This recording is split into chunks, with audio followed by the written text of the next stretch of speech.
किन बाध्य हुन्छन् होला सरकारका प्रमुखहरू?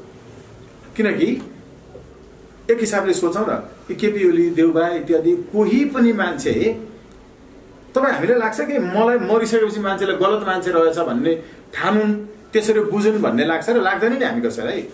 त्यो केपी ओलीलाई पनि लाग्दैन थियो कि, देउबाहरू कसैलाई लाग्दैन थियो कि म राजनीतिमा लागेर कुख्यात हुन्छु, म राष्ट्रलाई धोका दिन्छु, म गलत ढङ्गले चाहिँ काम गरेर मलाई यो राष्ट्रद्रोही मान्छे रहेछ भनेर चिनुन् भनेर चाहिँ म मर्न चाहन्छु भन्ने सोचेको हुँदैन कि उसले। तर किन होला सरकारको प्रमुखमा गएर 2/3 जति प्राप्त गरेर पनि काम गर्न सकेन चाहिँ किन? हामीले त यो समस्याको समाधान खोज्नु पर्यो नि। यो हामीले गाली मात्रै गर्ने कुरा हो र ओलीलाई, देउबालाई, अरू कसैलाई गाली मात्रै गर्ने कुरा चाहिँ एकदमै होइन है साँच्चै। यो समस्या त हाम्रो देशको समस्या हो।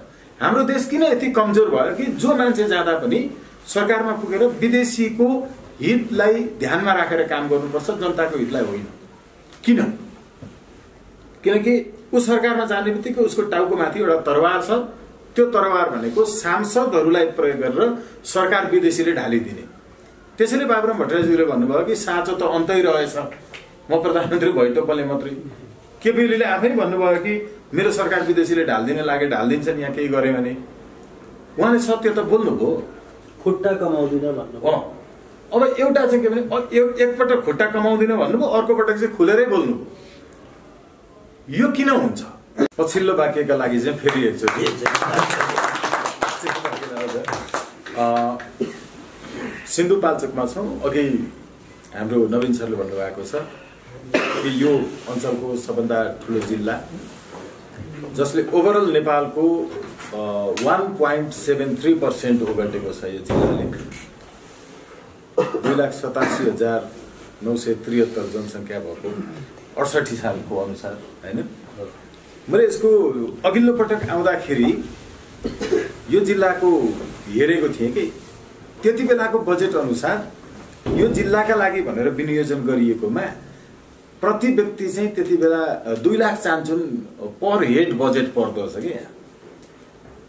त्यो बेला जो जिल्ला विकास समितिले सुरु गर्यो नि पछाडि यो एमपिसिएम लागू गरेको बेलामा, अनि इन्डिभिजुअल्ली मान्छेको चाहिँ कति कति रहेछ त स्थिति अवस्था हेर्दाखेरि यो सबै हेर्दा हाम्रो अर्थ विभागको प्रमुख बोधनाथ सरले अस्ति हिसाब निकाल्नु भएको थियो। यहाँको मान्छेको भूकम्पले भत्किएका घरहरू बनाउनका लागि सरकारले दिएको बजेट त्यति बेला पर हेड बाँड्दाखेरि कति आउन पुगेछ? 30,000 होइन, 50,000।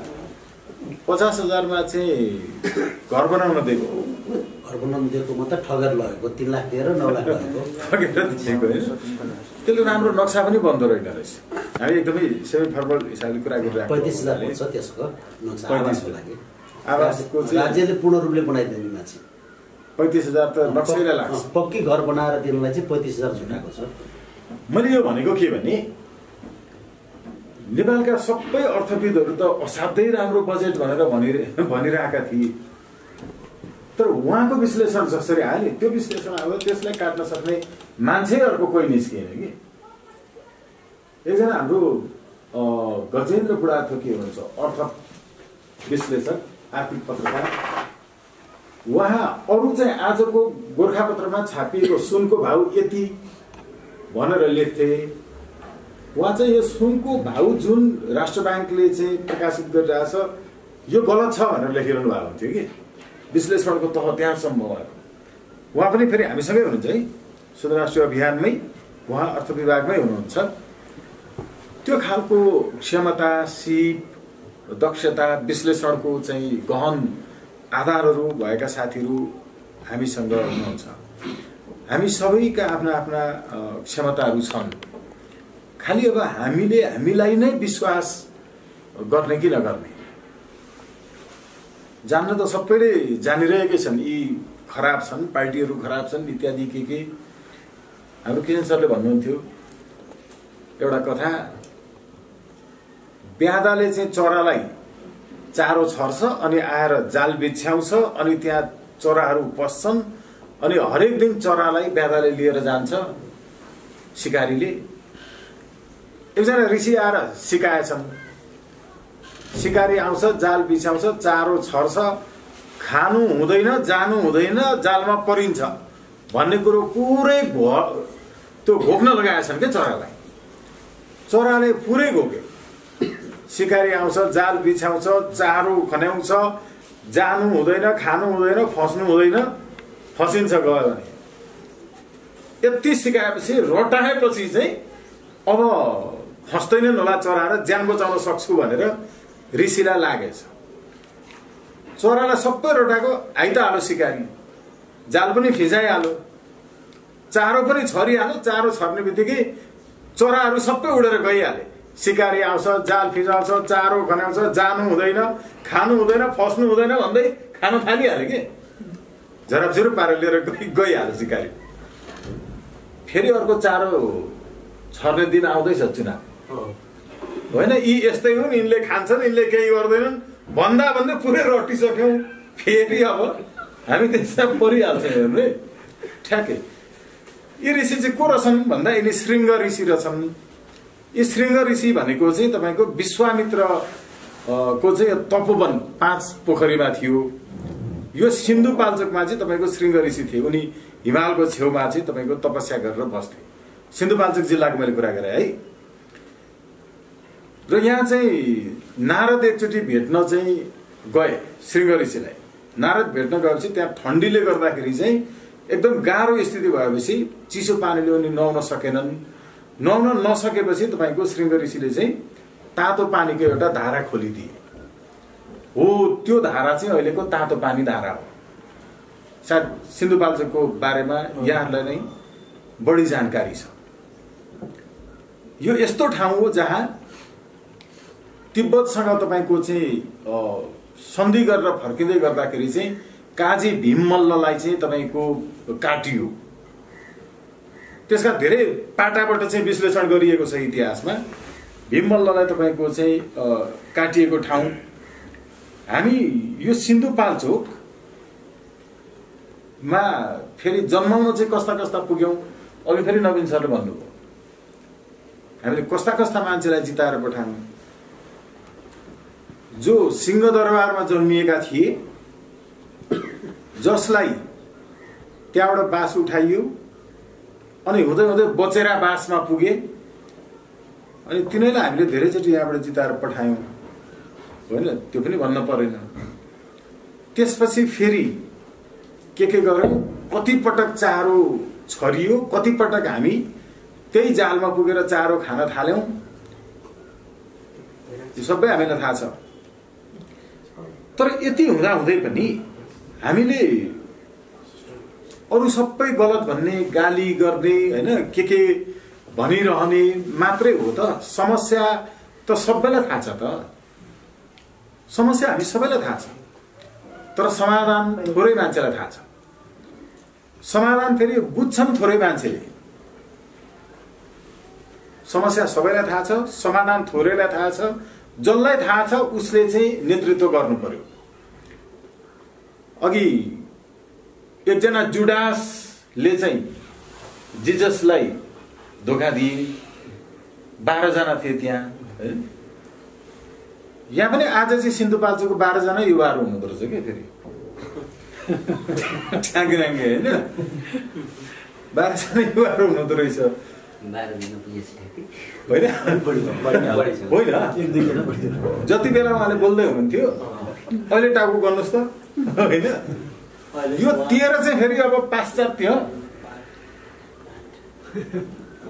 होइन। ओके, अब चाहिँ होस् त्यो 12 चाहिँ भएन कि किनभने लेखनाथजीले पनि लास्टमा प्रतिबद्धता जनाउनु भएको छ के गर्न सकिन्छ भनेर होइन। त्यो भएको हुनाले हामी यहाँ जुडास कोही पनि छैन। यो फेरि कस्तो हुँदो रहेछ भने पञ्चम वर्ण भन्छ नि, यमगण न, कख गग म, चस ज यहाँ, टठ ज त्यो लास्टको नासिका ध्वनि आउने होइन।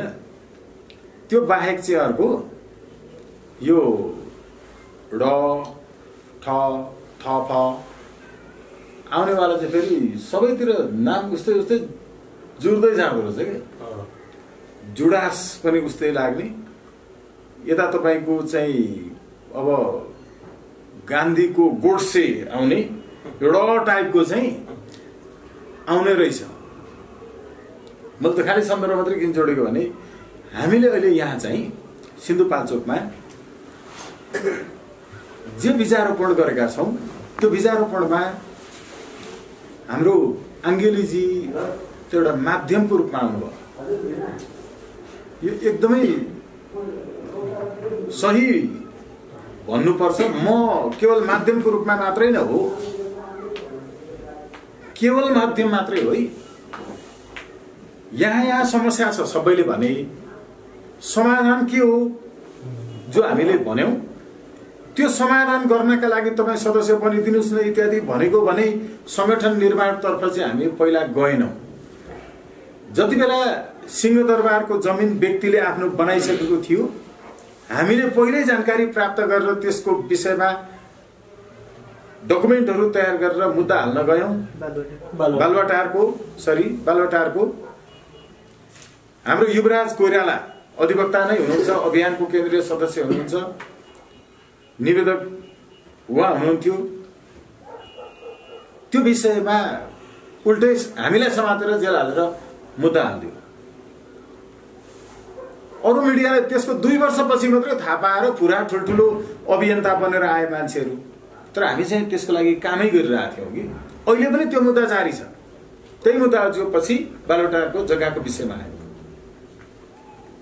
सानो सानो विषयहरू सुरुमा भन्नु पत्याउँदैन मान्छेहरू।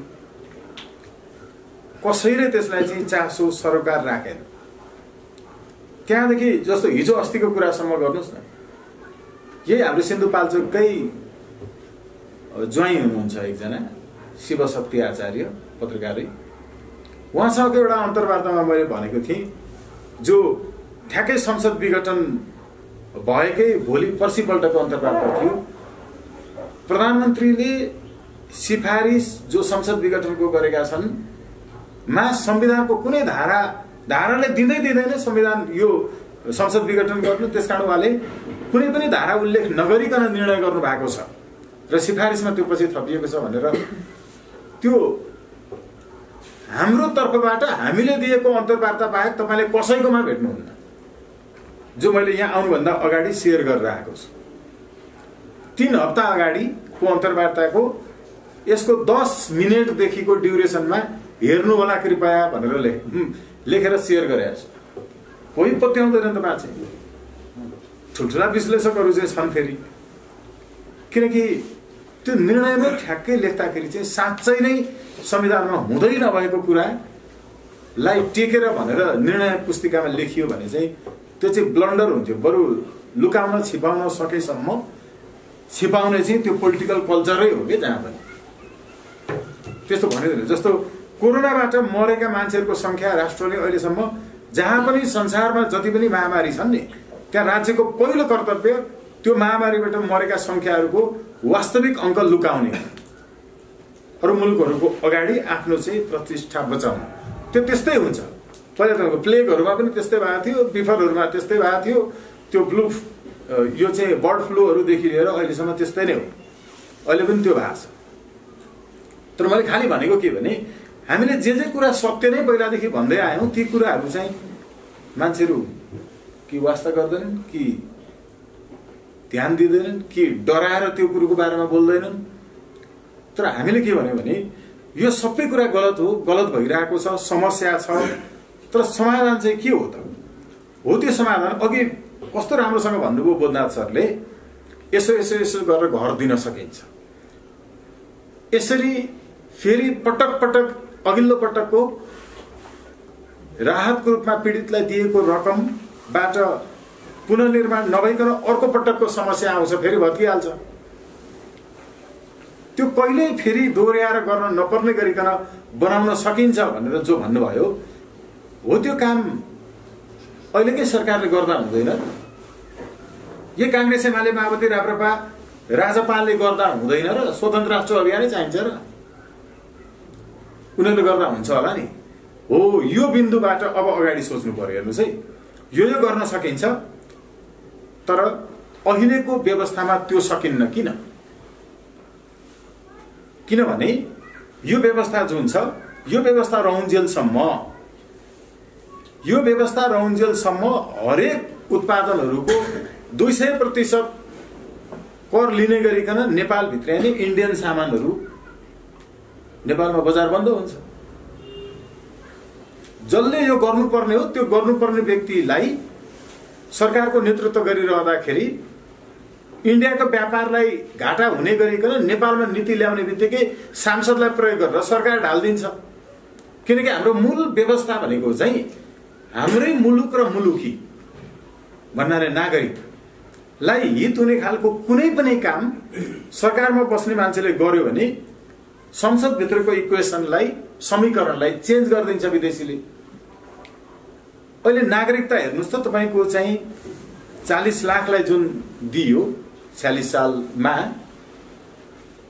ती व्यक्तिहरूलाई वंशजमा परिणत गर्ने तपाईको चाहिँ 75 साल चैत 19 को होइन निर्णय सरकारले गर्यो। तर संविधानकै व्यवस्थामा चेन्ज गर्ने गरिकन यस्तो त कति थपियो। अहिले पनि तपाईको यो चाहिँ विदेशीहरूलाई 7 वर्षपछि नेपालको नागरिक मान्ने कि अहिले नै मान्ने भन्ने मात्रै न तपाईको विवाद छ सत्ता पक्ष र प्रतिपक्षमा। 7 वर्षपछि र अहिले 46 सालको र अहिले कति फरक हुन्छ? कति वर्षपछि विदेशीलाई नेपाली बनाउने भन्ने प्रश्न हो र? त्यो त प्रश्न होइन नि। अब एउटा अहिले गर्नुपर्छ भनेर बडा लोकतान्त्रिक भाषा, अर्को 7 वर्षपछि मात्रै गर्नुपर्छ विदेशीलाई नेपाली नागरिक बनाउनुपर्छ भनेर राष्ट्रवादी भाषा। जम्मामा यो खालको विधेयक सरकारमा गएपछि ल्याउन किन बाध्य हुन्छन् होला सरकारका प्रमुखहरू? किनकि एक हिसाबले सोचौँ न, केपी ओली, देउबा इत्यादि कोही पनि मान्छे, तपाईँ हामीलाई लाग्छ कि मलाई मरिसकेपछि मान्छेले गलत मान्छे रहेछ भन्ने ठानुन्, त्यसरी बुझुन् भन्ने लाग्छ र लाग्दैन नि हामी कसैलाई। त्यो केपी ओलीलाई पनि लाग्दैन थियो कि, देउबाहरू कसैलाई लाग्दैन थियो कि म राजनीतिमा लागेर कुख्यात हुन्छु, म राष्ट्रलाई धोका दिन्छु, म गलत ढङ्गले चाहिँ काम गरेर मलाई यो राष्ट्रद्रोही मान्छे रहेछ भनेर चिनुन् भनेर चाहिँ म मर्न चाहन्छु भन्ने सोचेको हुँदैन कि उसले। तर किन होला सरकारको प्रमुखमा गएर 2/3 जति प्राप्त गरेर पनि काम गर्न सकेन चाहिँ किन? हामीले त यो समस्याको समाधान खोज्नु पर्यो नि। यो हामीले गाली मात्रै गर्ने कुरा हो र ओलीलाई, देउबालाई, अरू कसैलाई गाली मात्रै गर्ने कुरा चाहिँ एकदमै होइन है साँच्चै। यो समस्या त हाम्रो देशको समस्या हो। हाम्रो देश किन यति कमजोर भयो कि जो मान्छे जाँदा पनि सरकारमा पुगेर विदेशीको हितलाई ध्यानमा राखेर काम गर्नुपर्छ, जनताको हितलाई होइन। किन? किनकि ऊ सरकारमा जाने बित्तिकै उसको टाउको माथि एउटा तरवार छ। त्यो तरवार भनेको सांसदहरूलाई प्रयोग गरेर सरकार विदेशीले ढालिदिने। त्यसैले बाबुराम भट्टराईज्यूले भन्नुभयो कि साँचो त अन्तै रहेछ, म प्रधानमन्त्री भइटोपले मात्रै। केपी ओलीले आफै भन्नुभयो कि मेरो सरकार विदेशीले ढाल्दिन लागे ढाल्दिन्छन् यहाँ केही गरे भने। उहाँले सत्य त बोल्नुभयो, खुट्टा कमाउँदिन भन्नुभयो। अब एउटा चाहिँ के भने एकपटक खुट्टा कमाउँदिन भन्नुभयो, अर्को पटक चाहिँ खुलेरै बोल्नुभयो। यो किन हुन्छ? हामीले खोज्नुपर्ने समाधान अब यति बेला यिनीहरूलाई गाली गर्ने होइन। गालीमा मान्छेहरूलाई सत्यता बुझाउनलाई अलिकति तपाईको एग्रेसिभली एउटा क्षमता हुन्छ गालीभित्र। रिस भनेको जहिले पनि सिर्जनाको स्रोत हो। नरिसाउने मान्छेले केही प्रगति गर्दैन। नराम्रो कुरा गर्नेहरूसँग रिसाएर मान्छेले राम्रो काम गर्न थाल्छ नि। गाली पनि एक खालको रिस पनि हो। एङ्गर इज सर्ट म्याडनेस पनि भन्छ होइन। रिस एउटा अल्पकालीन पागलपन पनि हो भन्छ मान्छेले। तर फेरि सही ठाउँमा आइसकेपछि त हामीले समाधानै खोज्ने हो। त्यो समाधान के हो भने हामीले अघि बोल्दा सरले भने जस्तो काम गर्न पनि, विदेशीको इन्ट्रेस्ट अनुसार काम नगर्ने खालको सरकार नेपालमा बनाउनका लागि यो दुईटा कुरा मैले यो टेबलमा राखेँ। यो गर्नका लागि त्यो बाहेक अब हामी भित्रको कुराहरू, अन्तर्राष्ट्रिय सम्बन्ध, सरकार किन विदेशीहरूको पक्षमा काम गर्छ र जनताको हितका लागि काम गर्दैन, यो केपी ओलीको अर्को कसको तपाईँ हामीले गाली गर्ने विषय मात्रै होइन, यो हाम्रो देशको समस्या हो। यो नेपाली जनताले भोग्नु परेको खास पीडा यो, जसका लागि उनीहरू बाध्य छन्। त्यो बाध्यताबाट उनीहरूलाई नै मुक्ति दिने मान्छे चाहिँ को जन्मिन्छ, त्यस्तो विचार चाहिँ के जन्मिन्छ जसले यसपछि जोसुकै सरकारमा आए पनि त्यसले विदेशीको हितलाई सोचेर सरकारमा जानेले काम गर्न नपरोस्। हो, त्यो गर्नु नै यो राष्ट्रलाई सहयोग गर्नु। यो देशको छोराछोरी हामी बनेर जन्मिनु र त्यो सार्थकता वास्तवमा पुष्टि गर्नु भनेको चाहिँ त्यो समस्याबाट यो देशलाई निकाल्नु।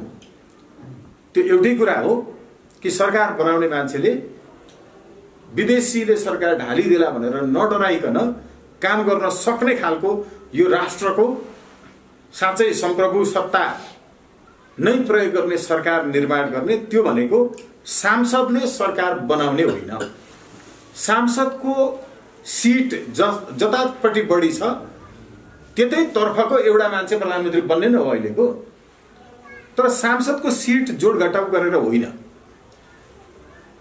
जनता मध्येको 51% जसलाई चाहन्छ त्यही मान्छेले मुलुक चलाउनु पर्छ। यो हुने बित्तिकै तपाईले संसदको सांसदहरूलाई खरिद बिक्री गरेर सरकार ढाल्न र बनाउन सक्नुहुन्न। यो हुने बित्तिकै के हुन्छ, देशभरिको 51% एउटा शक्ति बन्छ, 49% मा अरु 2-3टा पार्टीहरू हुन सक्छन्, जम्मामा त्यो बिस्तारै एउटा पार्टीको रूपमा आउँछ। अस्ति अरू देशमा पनि जहाँ प्रत्यक्ष निर्वाचित छन् ती देशहरूमा एउटाले 51%ले जित्छ, अरु 49% मा 2-3वटा पार्टीहरू हुन्छन्। तर दुई दलीय प्रणालीतर्फ जान्छन् देशहरू। यो दलहरू धेरै भयो देशमा, त्यसैले धेरै दलको चाहिँ व्यवस्था होइन, दुई दलीय प्रणालीतर्फ जानुपर्छ। एउटा अघि मैले यो टेबलमा राखेको दुईटा कुरा थियो। अहिले आए म कि हाम्रो देशको सरकार सोझै जनताले बनाउनु पर्छ। जनताले सोझै बनाएपछि सांसदहरूले खरिद बिक्री गरेर विदेशीको पैसा खाएर, हामीले सुन्यौं वरिष्ठ नेताजीहरूबाट पनि सांसदलाई खरिद गरेर सरकार ढाल्नु पर्ने भयो, त्यो भएको हुनाले पैसा ल्याउनु पर्ने भयो भनेर भन्दै गरेको अडियो भिडियो हामीले देख्यौं नि, हैन? देख्यौं नि, मुलुकका वरिष्ठहरूबाट प्रष्टै छ। अब यसले के भइरहेको छ भने हामीले अहिलेको निर्वाचनमा सांसदहरूले चाहिँ सकेसम्म खर्च गर्ने, चुनाव जितेपछि चुनावमा भएको खर्च असुल उपर गर्ने, अनि अर्को पटक हुने चुनावलाई फेरि खर्च बटुल्ने, यो व्यवस्था अहिले जुन छ अघि भनेको व्यवस्था जहाँ 51% बाट सोझै चुनिन्छ राष्ट्रको प्रमुख, सरकार प्रमुख, त्यहाँ चाहिँ कुनै पनि सांसदले म यहाँ बाटो बनाइदिन्छु, पुल बनाउँछु भनेर चुनावमा घोषणा पत्र निकाल्नै पाउँदैन, निकाल्दैन। किनकि ऊ चाहिँ बजेट बनाउने काममा इन्भल्भ हुँदैन, ऊ पुलिसको सरुवा बढुवामा इन्भल्भ हुँदैन, किनकि उसले प्रति सांसद 6 करोड रुपैयाँ पाउँदैन। उसले एउटै काम गर्छ, सरकार चलाउनेले कसरी चलाउनु पर्छ भन्ने कानुन मात्रै लेखेर फर्किन्छ। हेर्नुस् है, सरकार चलाउनेवाला सोझै जनताबाट चुनिन्छ, उसले कसरी चलाउनु पर्छ भन्ने कुरो चाहिँ सांसदहरूले कानुनको रूपमा लेखेर फर्किन्छ। सन्तुलन यहाँ देखियो नि, त्यो चलाउनेवालाले पनि जसरी मन लाग्यो त्यसरी चलाउन पाएन, त्यसरी चलाउनु पर्छ जसरी सांसदहरूले कानुन लेख्छ। उसलाई स्वेच्छाचारी हुन 51% ले चुनेर पठाएको होइन नि। यसको विरुद्धमा कुरा गर्ने मान्छेहरूले के भन्छन् सिधै भने, ओहो ओली अहिले त यस्तो छन् 51% डाइरेक्ट चुनेको भए झन् के गर्थ्यो होला नि भन्छन् के। यो भन्ने बित्तिकै हाम्रो दिमागमा चाहिँ हामीले के राख्यौं भने 51% ले चुनिने मान्छे चाहिँ निरङ्कुश हुन पाउनुपर्छ भन्ने विचार हो।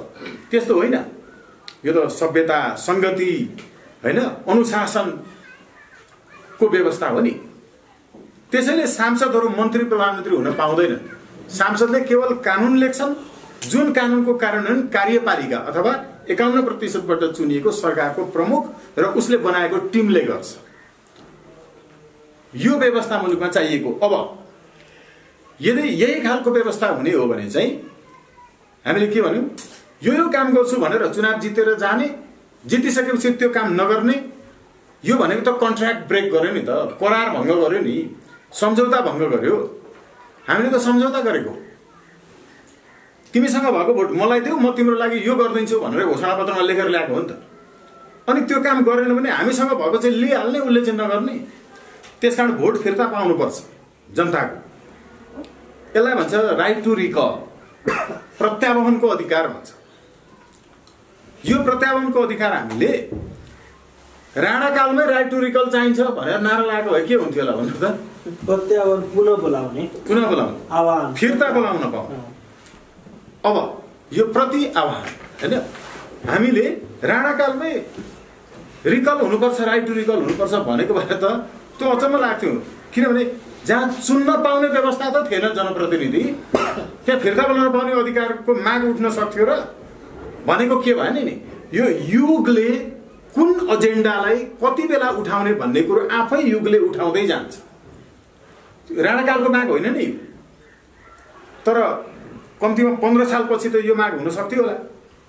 15 सालपछि कसैले पनि उठाएन।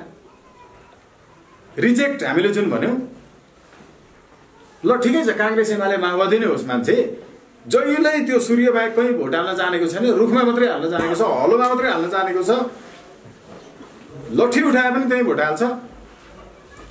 तर सूर्यमा भोट हाल्नुपर्ने छ, मानव हलोमा हाल्नुपर्ने छ। हलोले उठाएको उम्मेदवार यसो हेरो, त्यो एकदम गुण्डा छ होइन, बलात्कारी छ, त्यो एक्साभेटरको ठेकेदार छ, बाटोको रञ्जन कोइराला जस्तो छ। अनुहार हेरो भोटै हाल्न मन लाग्दैन, चुनाव चिन्ह हेरो त्यही हाल्न मन लाग्छ होइन। अब यसले के गर्ने त? भनेपछि उम्मेदवारलाई चाहिँ बहिष्कार गर्ने, चुनावको प्रणालीलाई बहिष्कार गर्ने होइन। कस्तो शान्तिपूर्ण रूपमा डेमोक्रेटिक व्यवस्था छ हेर्नुहोस् त, शान्तिपूर्ण रूपमा लोकतान्त्रिक व्यवस्था हो नि हो। यो व्यवस्था हामी राइट टु रिजेक्ट, बहिष्कार गर्न पाउने अधिकार भन्छौँ, जसलाई हामीले अहिले विश्वको चाहिँ 14वटा देशले चाहिँ अभ्यास गरिसकेको छ। हामी 15 मुलुक भोट चाहिँ काट्ने, भोट चाहिँ विप्लव जस्तो लडाइँ गर्न बहिष्कार होइन, शान्तिपूर्ण तरिकाले नहालेर कट्टी मत हालेर बहिष्कार गर्ने। तर घरमा बस्न पाइँदैन है।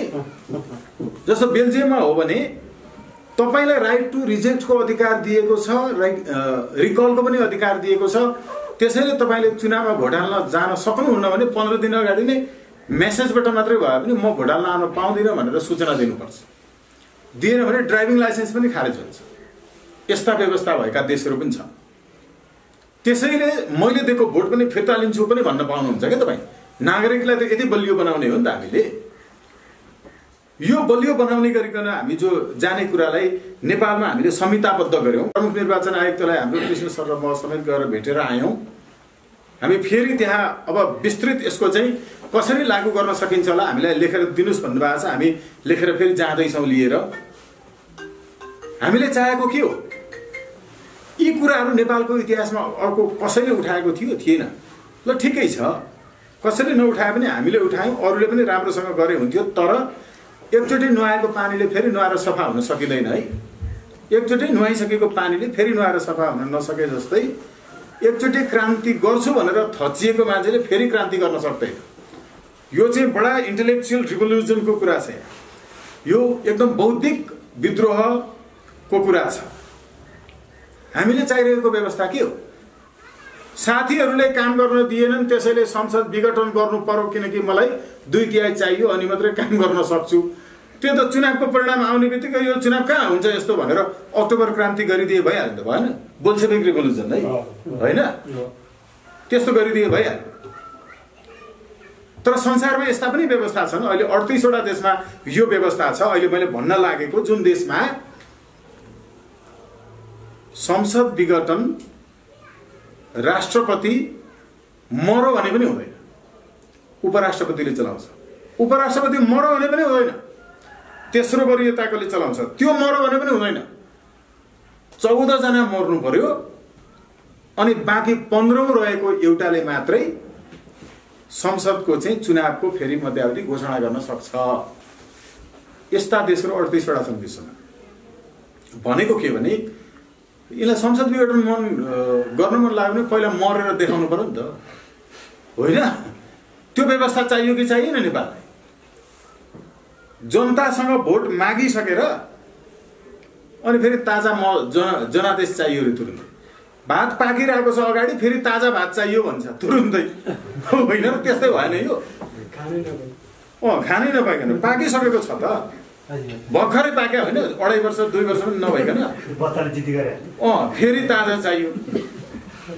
हेर्नु है त, केही गरे पनि हुँदैन। व्यवस्था यस्तो होइन। व्यवस्था कस्तो हो भने सरकार प्रमुख मर्यो भने पनि अर्को चुनाव हुँदैन, सरकारको उपप्रमुखले चलाउनुपर्छ। त्यो मर्यो भने पनि हुँदैन। सबैभन्दा कनिष्ठ जो बाँकी रहन्छ त्यसले मात्रै संसद चाहिँ विघटन गर्न सक्ने व्यवस्था हुनुपर्छ। किनकि अपराधहरू मध्ये राजनीतिक अपराध पनि हुन्छ।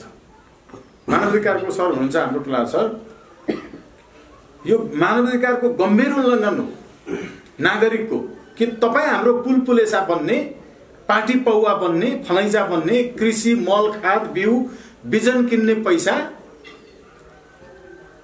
चुनाव गराइरहेछ। काम गर्न नसक्ने आफू, अनि म गलत रहेछु भने मलाई दण्ड देऊ न त चुनावबाट अरे। दण्ड जनतालाई भएको छ कि ओलीलाई भएको छ? विकास बजेट लगेर खर्च गरेर चुनाव गराउँदा जनतालाई दण्ड भएन हो? यो मानवाधिकारको पर्सपेक्टिभबाट चुनाव पटक पटक गराउनु जनताको अपमान हो, अस्ति दिएको चुनावको भोट। तर हामी के भनिरहेका छौँ भने संसदीय व्यवस्था मानिसकेपछि चाहिँ यस्तो हुन्छ है। यो संसदीय व्यवस्था भनेकै अहिले ओलीले जे गरे त्यही नै हो। निपुरो व्यवस्था निपुरो फल्ने हो नि त। संसदीय व्यवस्थामा यस्तो हुन्छ। तर संसदीय व्यवस्था नै मान्दाखेरि पनि जे आफ्नो संविधान छ त्यो संविधान त मान न यार, इमानदार भन। कम्तीमा हामीले भनेको संसदीय व्यवस्था भनेकै राइट टु रिजेक्ट र राइट टु रिकल नभएको भोट भनेको चाहिँ जनताले आफ्नो पाकेटमा आफै छान्न पाउने व्यवस्था हो। अहिले हामीले गरेको जम्मा त्यति हो। फटाहरू मध्ये कम फटाहरूलाई छान्न पाउने व्यवस्था नै हो अहिले, होइन? कहीँ न कहीँ एकतर्फ भोट हालौँ भनेर भन्ने मात्रै व्यवस्था हो। यो व्यवस्थामा पनि तपाईँले जे आफ्नो चाहिँ कानुन बनाउनु भएको छ, तपाईँ फटा नै हो, तपाईँ चोरै हो। तर चोरहरूको पनि त एउटा सङ्गठन हुन्छ नि यार। पाकेटमार साथीहरूको पनि एउटा चाहिँ आफ्नो सङ्गठन हुन्छ, मर्यादा हुन्छ। एउटा पाकेटमार साथीलाई चाहिँ पक्राउ गरेर प्रहरीले लग्यो भने पुलिसले कुट्दा कुट्दा कुट्दा गर्दा पनि नाम भन्दैन कि अर्को साथीको। कति इमान्दार छ हेर्नु त।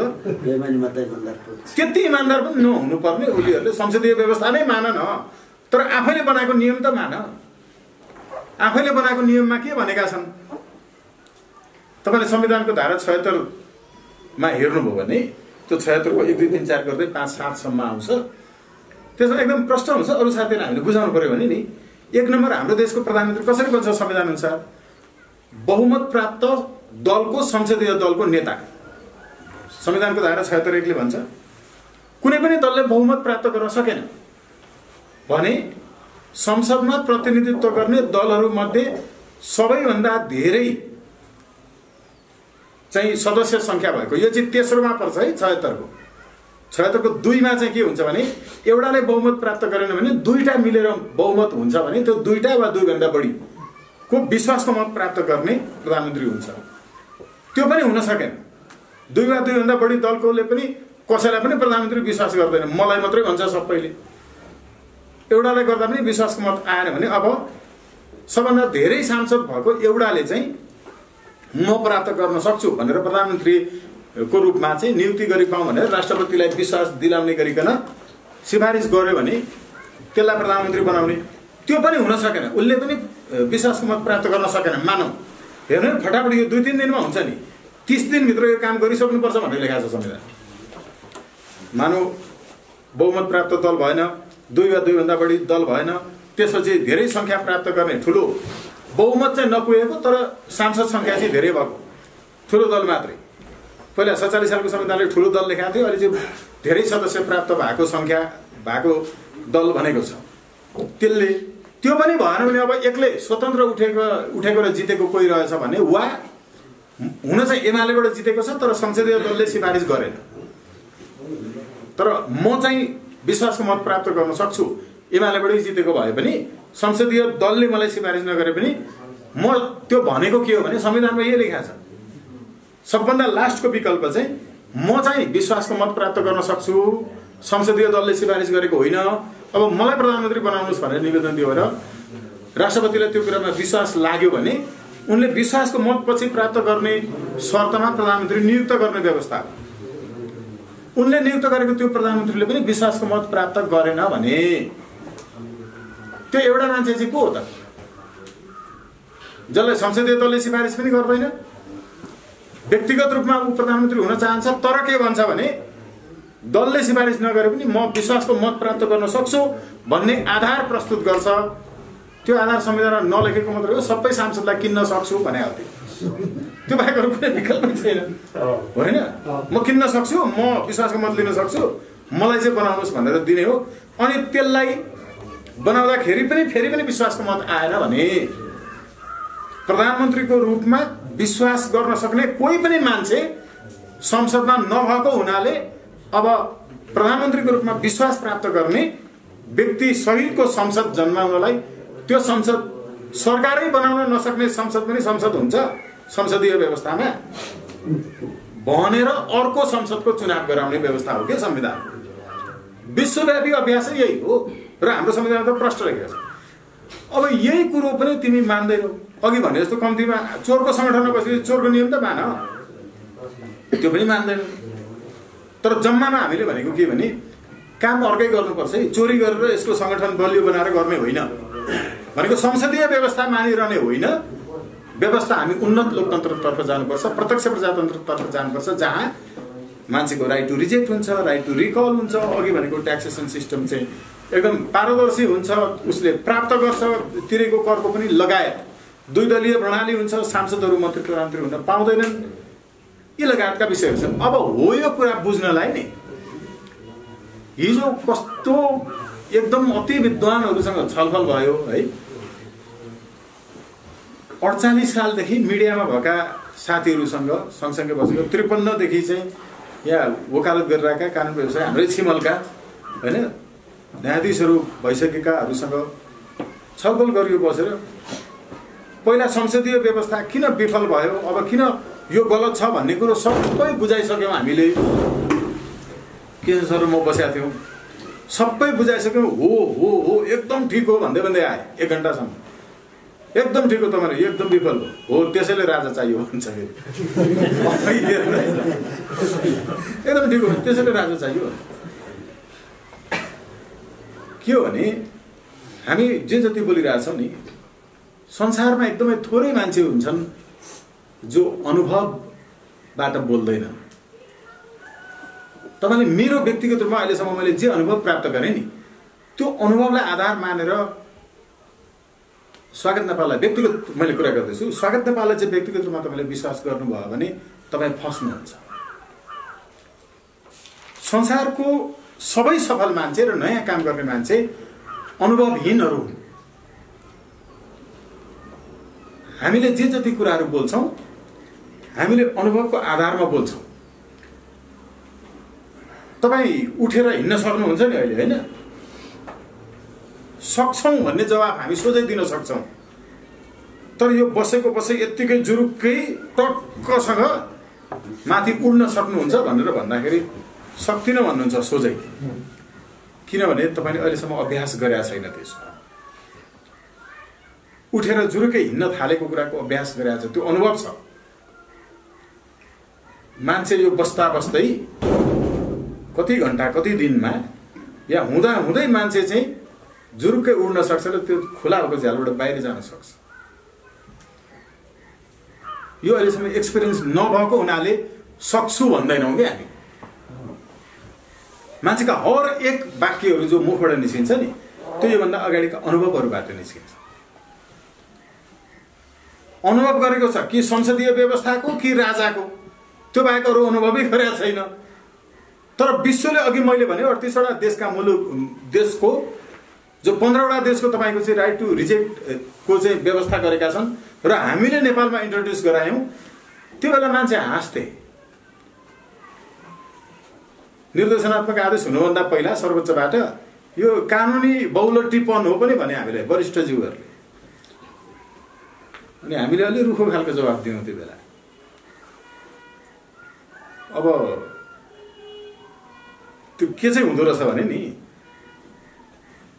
एयरपोर्टकै छेउमा घर छ, पिताजी एकदम हलो जोतिरहनु भएको छ, छोरो पाइलट छ, अनि उनलाई थाहा छ घरबाट छोरो कति बेला निस्किन्छ एप्रिल सेप्टेम्बर इत्यादि होइन चढेर, अनि कति बजे उड्ने प्लेन चाहिँ यो मेरो छोराले चलाएको भन्ने थाहा पाउँछ क्या। त्यो एयरपोर्टकै छेउमा घर छ, बाउलाई थाहा छ, त्यो सेड्युल पनि हुन्छ।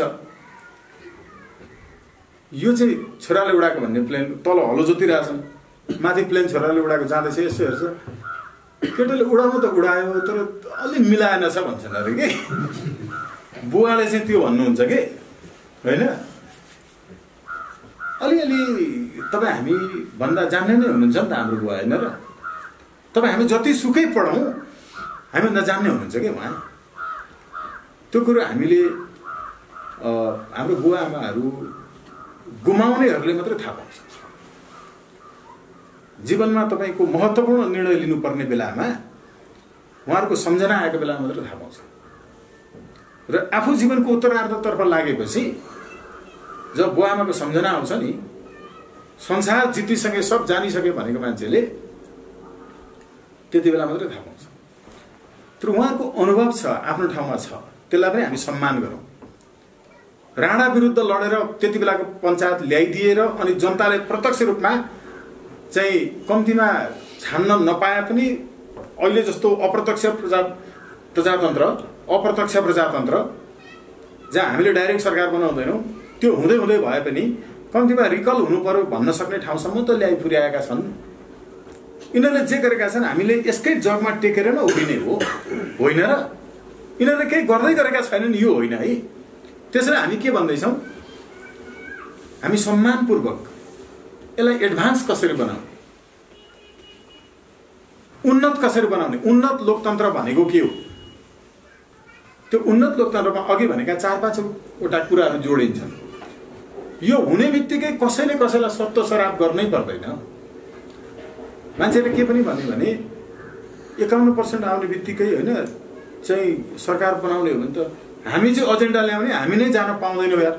फेरि पनि यही काङ्ग्रेस एमाले माओवादी को आउँछन्, हामी गइहाल्न पाउँदैनौँ, यस्तो एजेन्डा ल्याउनु हुँदैन। हामीलाई थुमथुमाउनुको लागि भनेको त्यो हामीलाई राम्रोसँग थाहा छ कि हामीले ल्याएर के फाइदा छ। हामीले भन्यौँ हामीले पनि यस्तो सोच्यौँ भने यो देशमा निस्वार्थ रूपले सोच्ने चाहिँ को हुन्छ?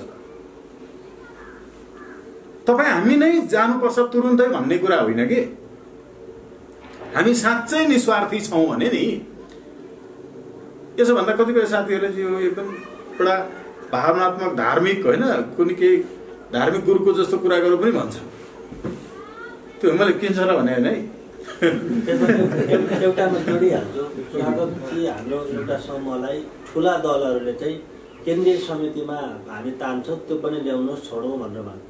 अनि हाम्रो कुरो यो एजेन्डा लागु हुन्छ भन्यो, यो त हुँदैन भने त्यहाँ जानुको अर्थ के हो भन्यो। हामी यो एजेन्डा लागु हुन्छ भने यो हामीले निकालेको छ, हामी आउनै पर्दैन, तपाईँहरू नै सदस्य बन्नु संसदमा, तर यो एजेन्डा लागु हुनुपर्छ भनेर हामीले भन्यौँ न। त्यो कुरा चाहिँ महत्त्वपूर्ण कुरा थियो हो। अब जो आए पनि ल एकपटकलाई दुईपटकलाई पुरानैहरू आउन रे एकछिनका लागि, त्यो त सम्भावनै छैन। हेर्नु जनताले चिनिसकेका छन्, त्यो हुँदै हुँदैन। त्यो तपाईँ हामी नै हो फेरि गर्ने भनेको, किनकि अब समयले पनि दिँदैन, उहाँहरूको उमेरले पनि दिँदैन।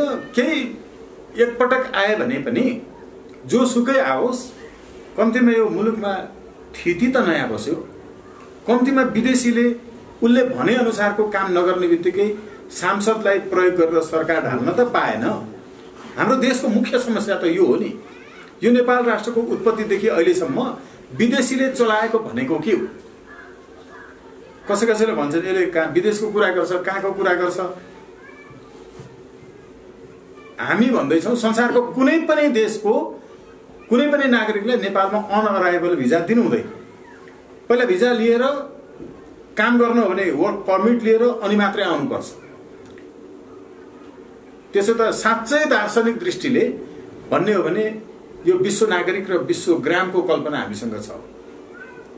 माछाहरूलाई भिजा चाहिँदैन यार, कहाँबाट सिन्धुपाल्चोकको माछा महासागर पुग्छ भिजा नलिकन।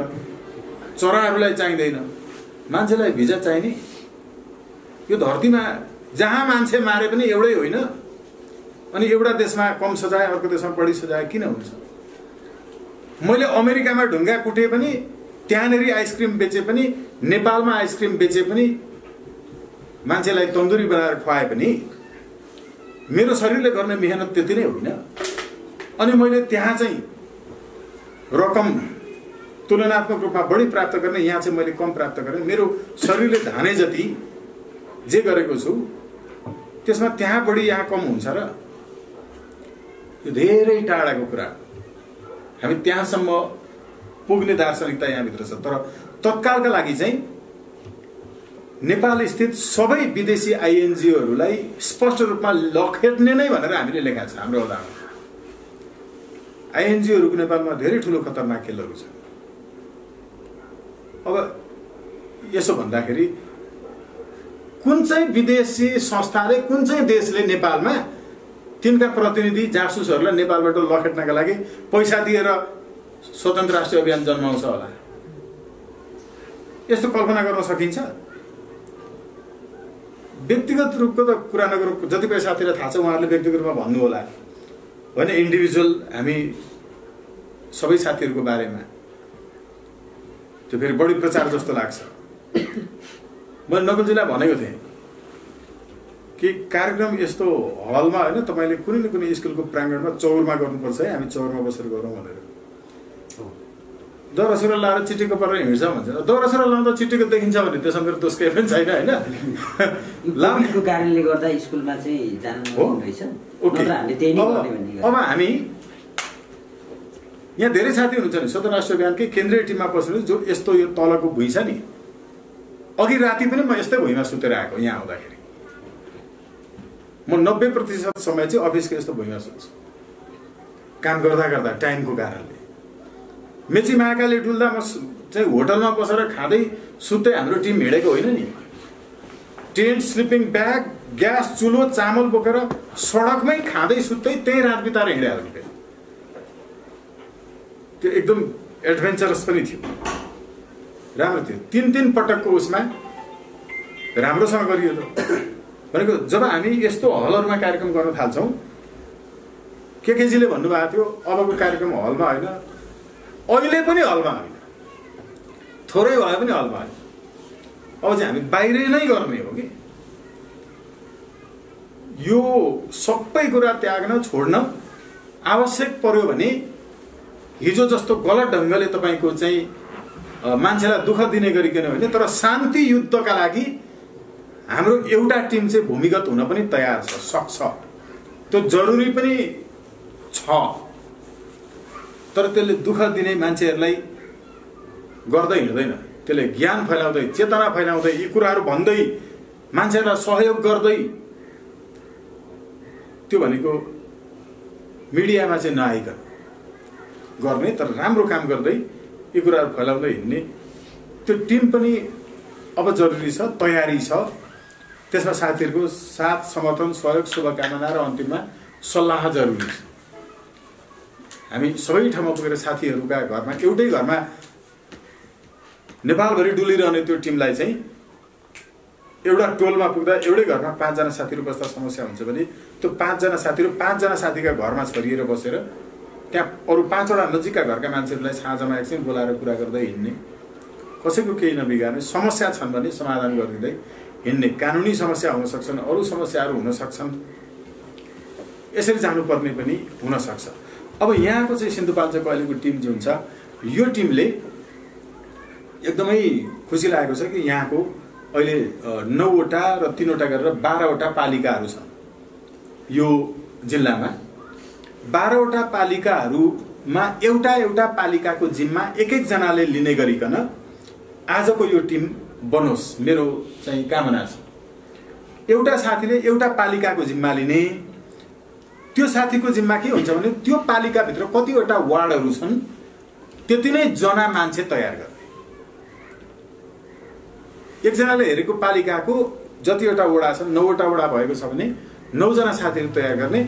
त्यो 9 जना साथीहरू, अब हामी 12 जना साथीहरूले अरू 12 जना महिला साथी तयार गर्नु पर्यो, पहिलो टार्गेट। अब हाम्रो 12 जनाको पहिलो काम भनेको 1 जना पुरुष साथीले 1 जना महिला साथी सङ्गठनमा जोड्ने, किनकि हाम्रो शिर पुछार सबै सङ्गठनमा 50% हामीले महिलाहरूलाई समेटेर लिएर जानुपर्छ। हामी ठिकै छ, अघि भन्दै हुनुहुन्थ्यो होइन, केकेजीले नै हो जस्तो लाग्यो। अहिले यहाँ हामी छैनौँ तर केही पनि भएन, तर कर्तव्य त हाम्रो हो नि। हामी एकजना पुरुषले एकजना महिलालाई यो एजेन्डाहरूमा चाहिँ बुझाउन कन्भिन्स गर्न सक्दैनौँ र पक्कै पनि सक्छ। एकजना त हो, एकजना एउटा वडाबाट हामीले तयार गरेपछि हाम्रो 24 जनाको चाहिँ महिला सहितको 50% महिला भएको सङ्गठन बन्छ। हामीले सबै वडादेखि सबै कमिटी विभागहरूमा चाहिँ 50% महिलालाई चाहिँ लिएरै जाने भनेका छौँ र त्यो एकजना असल मान्छेले अर्को एकजना असल मान्छे खोज्न सक्छ। हामीले अहिले सिन्धुपाल्चोकको सवालमा त्यसरी 12 जनाले पालिकाहरू हेर्ने गरी र पालिकाहरूबाट अरू त साथीहरू सम्पर्कमा हुनुभएको धेरै कारणले आज हुनुहुन्न होइन, उहाँ साथीहरूबाट चाहिँ गरौँ।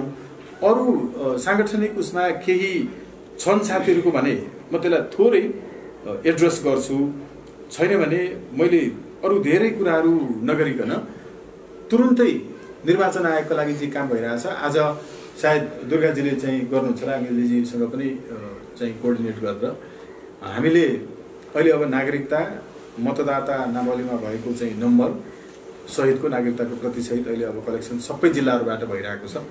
यो पटक पनि त्यहाँ निर्वाचन आयोगलाई चाहिने सङ्ख्या जति हो त्यो बाहेक पहिलो राष्ट्रिय सम्मेलनसम्म जोडिन र यो कलेक्सन हुने जति हाम्रो संस्थापक सदस्य हुन्छ। हामीले यसलाई एउटा रसियन फिल्महरू हेर्नुहुन्छ होला नि, रसियन फिल्ममा पुराना फिल्महरू अहिले चाहिँ होइन, पुरानो फिल्महरूमा त्यहाँ एउटा व्यक्ति हिरो हुँदैन, त्यहाँ समूह हिरो हुन्छ।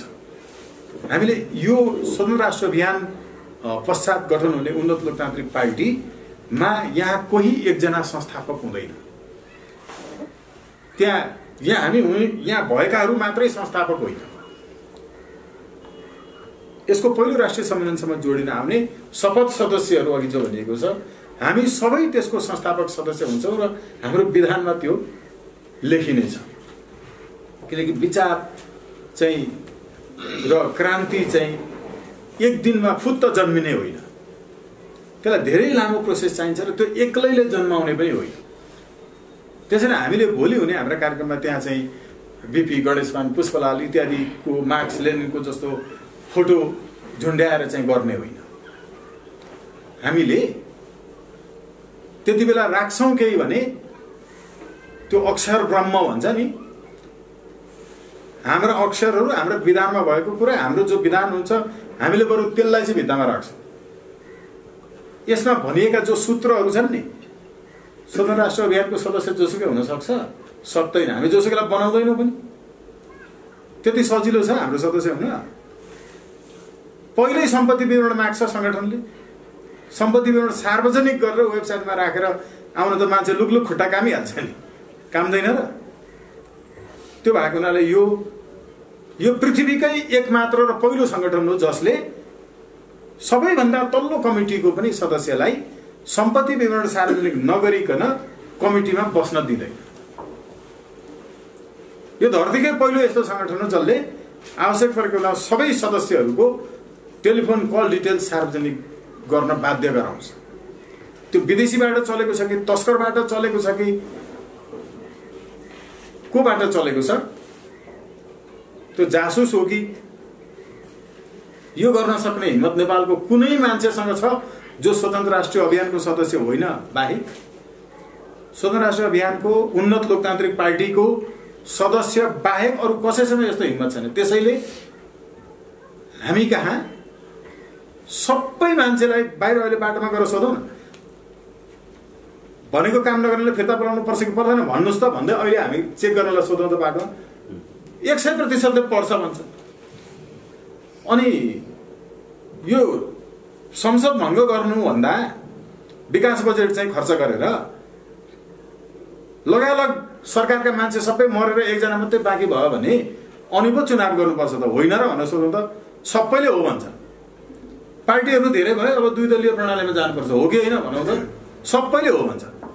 स्रोत नखुलेको सम्पत्ति सार्वजनिक राष्ट्रियकरण गर्यो भने 10 वर्षको बजेट बन्छ, त्यसकारण गर्नुपर्छ कि पर्दैन भनेर त सबैले पर्छ भन्छन्। भनेको यो विचार त हामी सबै जनताको विचार, खालि कमजोरी तपाईँ र ममा छ।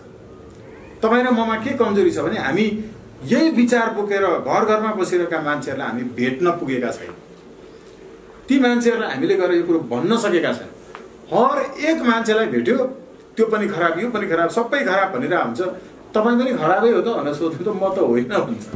होइन, यसको अर्थ के हो भने नि यो देशमा असल मान्छेहरू धेरै छन्।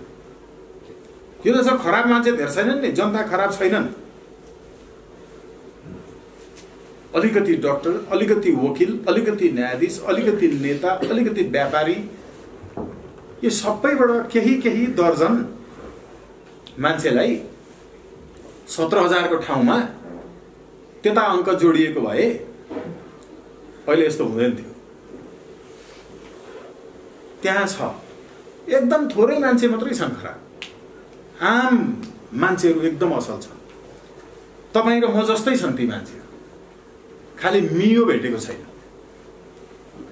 त्यो दाही लगाउँदाखेरि गोरु घुमाएर मियो भन्छ नि बीचमा हुने, त्यो मियो भेटिएको छैन।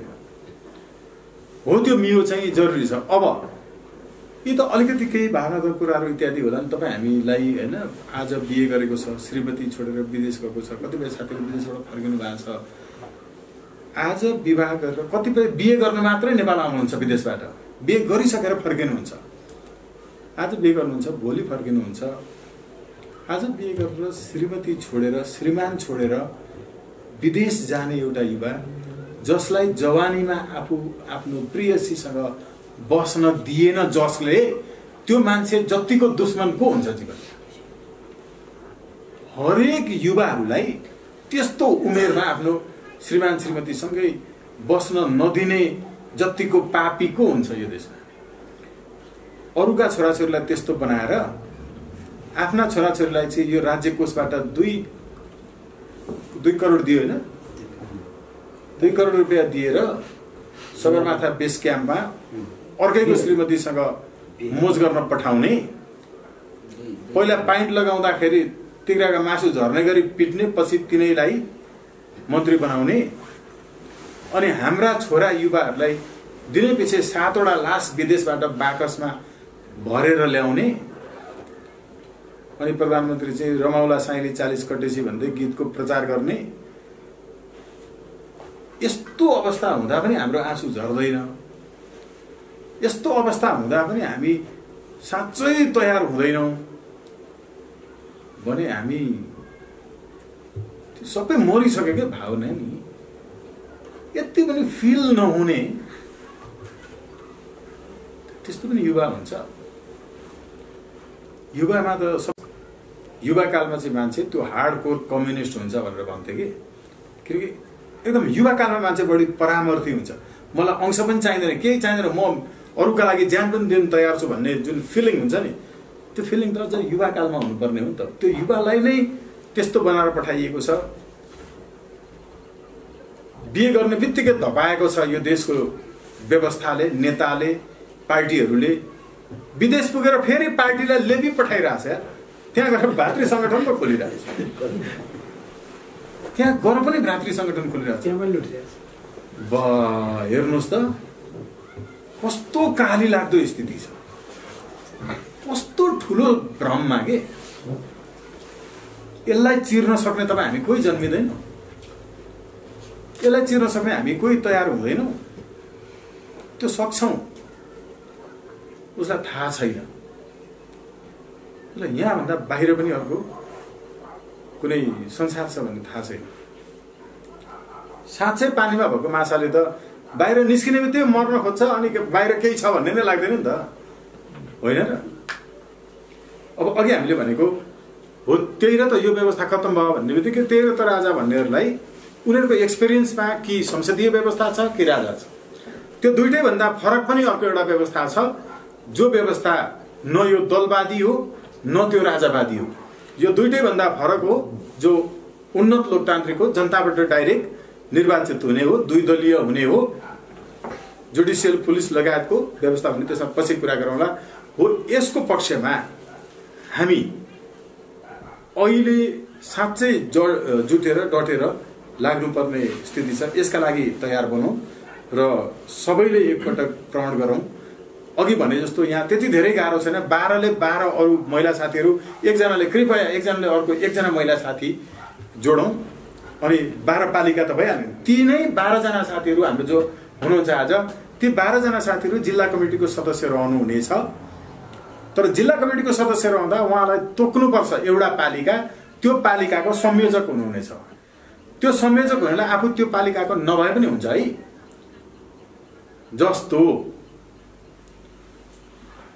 एउटा देशमा जन्मेर अर्कै देशमा गएर क्रान्ति गरेर अर्कै देशको सरकार बनाउनेहरू पनि छन् नि होइन धरतीमा।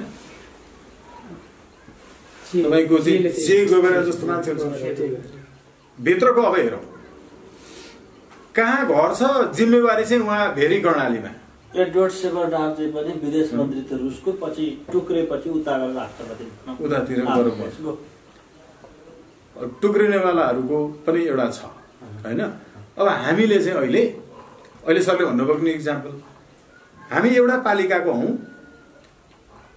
अहिले पालिका भन्दाखेरि म त यो पालिकाको भन्ने लाग्यो। तपाईँ यो जिल्लाको संयोजक चाहिँ हुने जुनसुकै पालिकाको भए पनि, अनि अर्को पालिकाको संयोजक हुन नहुने त एउटा पालिकाको भएर देशैभरिको पनि तपाईँको चाहिँ संयोजक विभाग इत्यादि नेतृत्व गर्न सक्ने। अब हाम्रो के सरको चाहिँ यो देशको जुनसुकै पालिकाको पनि उहाँ संयोजक हो नि त विद्यार्थीको हकमा होइन। अब यो जिल्ला कमिटीको सदस्य हुनुहुन्छ 12वटा पालिकाको। अब उहाँहरूले महिला साथीहरूलाई जोड्नु पर्यो र एउटा पालिका जिम्मेवारी लिनु पर्यो। त्यो पालिकाको उहाँ संयोजक हुनुहुन्छ, अर्कोलाई संयोजक बनाएर छोड्ने। अब मलाई लाग्छ आङ्गेलीजी अब सिन्धुपाल्चोकै संयोजक भइरहनु हुन्न होला सायद, त्यही पूर्णता दिन किनभने उहाँले अब यो गरेर अरू कामतर्फ लाग्नुहुन्छ होइन, कोअर्डिनेसनमा बस्नुहुन्छ। हो यस्तै एउटा पालिकाको जिम्मेवारी लिने साथीले त्यो पालिकाको संयोजक बनाएर आफू चाहिँ जिल्ला कमिटीको सदस्य रहिरहने हो कि त्यसरी गर्नु पर्यो। जिल्ला कमिटीको सदस्य किन भन्दा एउटा पालिकाको जिम्मेवारी तोकेर त्यहाँको जिम्मेवारी पुरा गर्ने गरिकन उहाँको त्यो पालिकाको जिम्मेवारी तोकिएर जिल्ला कमिटीमा हुनुहुन्छ हो। त्यसरी चाहिँ गर्ने अरू पछि बिस्तारै गर्दै जाउँला। अहिलेका लागि धन्यवाद।